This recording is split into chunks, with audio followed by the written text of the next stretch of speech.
From a Ukrainian city have successfully arrived in Israel. The children aged between the care of the affected children. For us, it's extreme every minute. More than 1 million Ukrainians have fled the country in the span of 12 days as the civilian death toll from authorities there climbs further. As of Sunday, confirmed civilian deaths in Ukraine stand at 364. But that number is likely an undercount. Two Filipino brothers studying in Ukraine have safely crossed the Ukraine-Romania border thanks to the help of Romanians and the Filipino community in Bucharest. Our Middle East senior correspondent, Maxi Santiago, has this exclusive. All that hours ng 25 to 30 hours trip, siyempre, we are all scared na we will. So, nagdadasal lang kami nung, we were praying in the bus na nothing will. Robert and his elder brother Henry finally crossed the border in February. They were both studying in Ukraine when Russia attacked. Robert earlier appealed for help when they were stranded at the border, especially for his brother who was diabetic. I just had one incident in my life, so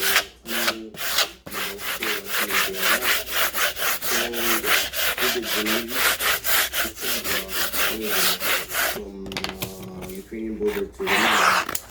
The Romanian people were the people who helped us, and they gave me 4 insulin, which is enough for for 1 month ahead. Their apartment after watching the news on TV patrol that has gone viral.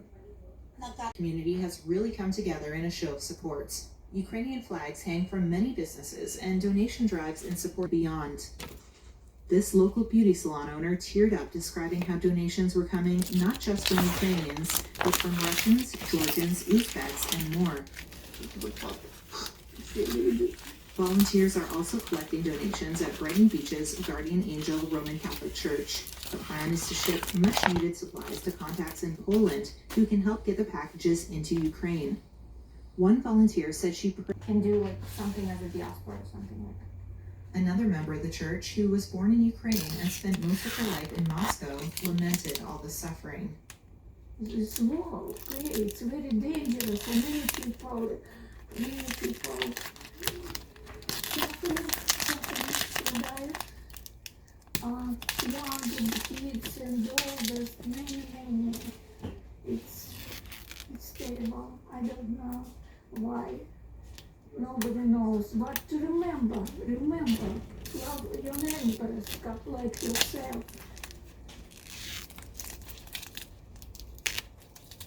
In Russia, some residents are also joining efforts to help the people of Ukraine as the humanitarian crisis in the country worsens.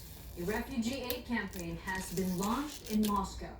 Residents and organizations take part in the initiative by donating basic necessities like food and water. Volunteers have started distributing the collected in-kind donations to Ukrainian refugees. Aside from providing humanitarian aid, Russians are also showing their support for Ukrainians through anti-war protests. This despite the fact of getting arrested. More in this report. Monitoring group, which said it had documented the detention of at least 4,366 people in 56 different cities across the country. Video obtained by Reuters showed dozens of protesters in Yekaterinburg being detained on Sunday, and one protester there was shown being beaten with a baton and kicked on the ground by police in riot gear. The video showed numerous protesters, some elderly, being escorted onto buses by security forces. Russia's Interior Ministry said earlier that police had detained around 3,500 people, including 1,700 in Moscow, 750 in St. Petersburg, and 1,061 in other cities. The Interior Ministry also said 5,200 people had taken part in the protests. Some Russian state-controlled media carried short reports about Sunday's protests, but they did not feature high in news bulletins. The last Russian protests with a similar number of arrests were in January of last year, when thousands demanded the release of opposition leader Alexei Navalny after he was arrested upon returning from Germany where he had been recovering from being poisoned with a nerve agent. Navalny had called for anti-war protests on Sunday across Russia and the rest of the world. Anti-war protests also held in parts of the U.S. Activists rallied outside the White House over the weekend, demanding increased military support for Ukraine. They also urged the West to impose a no-fly zone over the war-hit country. What we need now is a sense of urgency. Attacks on civilians and the destruction of Ukraine is going to accelerate this week, and they need assistance now. Everything we have done has been good, but it has been too slow and half steps at a time. We cannot afford to be late again, and the Ukrainian people need immediate support now. Basically, Putin violated all international laws. In all cases, I appreciate a lot that other Western countries actually helping a lot. But I don't think it should be such a line that NATO wouldn't work at all. It just helps Putin. Because he knows that whatever he do, NATO wouldn't be involved. China urged to join efforts to stop Russia's invasion of Ukraine. In a wide-ranging speech, Australian Prime Minister Scott Morrison called on China to act on its declarations of promoting world peace. Morrison said no country would have a greater impact on Russia's aggression than China joining the rest of the world in denouncing the invasion. The crisis that now grips Europe heralds a moment of choice for China, for China's governing leadership. Under Mr. Putin, Russia has chosen the path of violence and seeking to overturn the global order. The world has heard China's words about its commitment to global peace and respect for sovereignty and territorial integrity and playing a positive role in the international community for a very long time now. So, it's now up to China and their leaders at this hinge point of history to demonstrate that these are more than just words. Morrison's counterpart in New Zealand also urging China to use the influence it has and take a stand on what's happening in Ukraine. You'll know that they've often taken a policy of non-interference in other countries' foreign policies. Here's an example, though, of many countries who have taken that position in the past who have been very forthright on this occasion.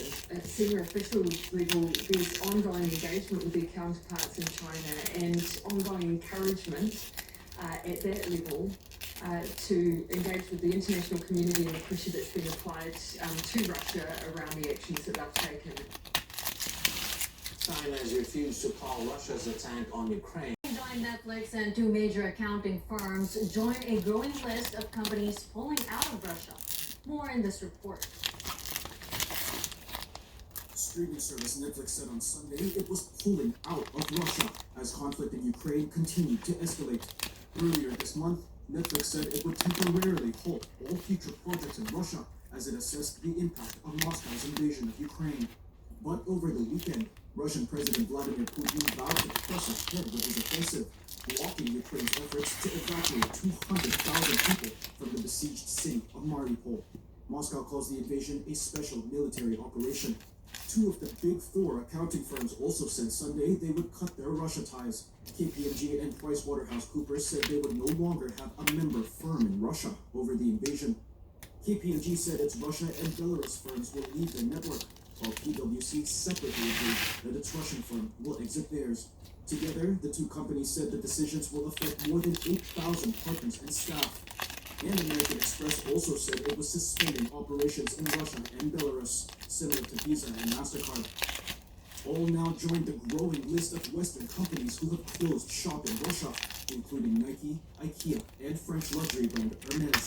Meanwhile, the popular Chinese-owned video app TikTok said Sunday it would be limiting its services in Russia in light of a new media law there. Putin on Friday signed a law that threatens jail terms up to 15 years for spreading what the Kremlin describes as fake news. The law makes it illegal to report any event that could discredit the Russian military. TikTok said it would suspend live streaming and new content uploads in Russia while they review the safety implications of the law. Crude oil prices soared to a 13-year high as the United States and its European allies mull a ban on Russian oil imports. Japan also in talks with the U.S. over joining the possible ban. Global benchmark Brent crude jumped as much as 18% to $139 a barrel before paring gains after trading at around $128 a barrel. Traders are now betting crude prices may surpass $200 per barrel this month. Alberta, Canada's main oil-producing region, NEMA, says it can help alleviate the global oil supply crunch caused by energy disruptions. Well, I think that's a necessity for the free world, for North America to be taking Russian barrels right now, whether it's crude oil or refined products, is unconscionable. He's using those funds to butcher people, to literally butcher people. And that History fears Russia's invasion of Ukraine could delay the world's transition from using fossil fuel. Advocates gather for an energy summit in Houston amid soaring oil prices as the Ukraine conflict continues. An executive of a U.S. mineral exploration company says the war adds a roadblock to efforts on shifting to clean energy.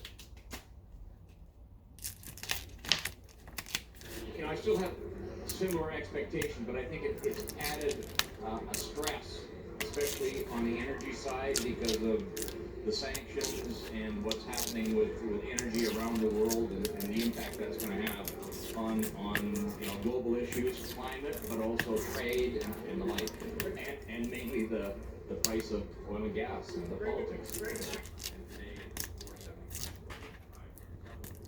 The biggest oil price hike in the Philippines so far this year will take effect tomorrow. Diesel prices will jump by 5 pesos in 80 country.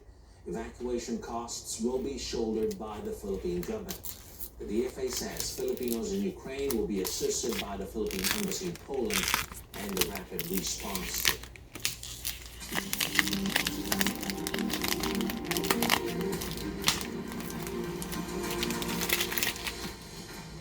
The number of daily COVID-19 infections may go down further in the coming weeks. Octo research group Dr. Guido David expects a daily case count to go down to around 300 to 500 by the end of the month. But that's only if the public continues to follow minimum health protocols and avoid complacency under Alert Level 1. Nag-slow down yung pagbaba nila pero bumababa pa rin yung mahalaga at yung prediction nga natin na less than 1,000 cases by March, ito nga nakikita na natin ay nasa less than 1,000. Inaasahan natin na patuloy pa itong bababa para mapatuloy natin yung pagbaba ng bilang na kaso. Gains and improvements in the healthcare system amid the eased COVID restrictions. We now have Navotas Mayor Toby Tiaco. Good afternoon, Mayor Toby. Thanks for joining us. Yes, How do you plan to sustain this even with the easing of restrictions as we finally enter Alert Level 1? yun nga, pinakamahalaga naman dito is patuloy pa rin na pagsuot ng face mask. No? Yun yung talagang pinakamahalaga na hinihiling natin sa ating mga kababayan. So, at nakikita naman natin na nakikisa sila. No? Kasi hindi naman natin magagawa itong pagbaba ng cases kung hindi naman nakikisa yung ating mga kababayan. And today, lahat ng schools natin ay nagsimula ng pilot face-to-face class. And how about also sir, when it comes to the vaccination? Before I ask the number for the booster vaccinations, how about those who have gotten their second dose? How many of your constituents have already been fully vaccinated against Fully vaccinated is 93,556. It's over about a year target. 190,556 na po ang fully vaccinated natin. Ngayon, pag 26, di ba? Pero ang nagpa-booster pa lang is 51,510. So, 25% pa lang ng mga fully vaccinated ang nagpapa-booster. their boosters? I'm speculating. No? It's a mixture speculation. And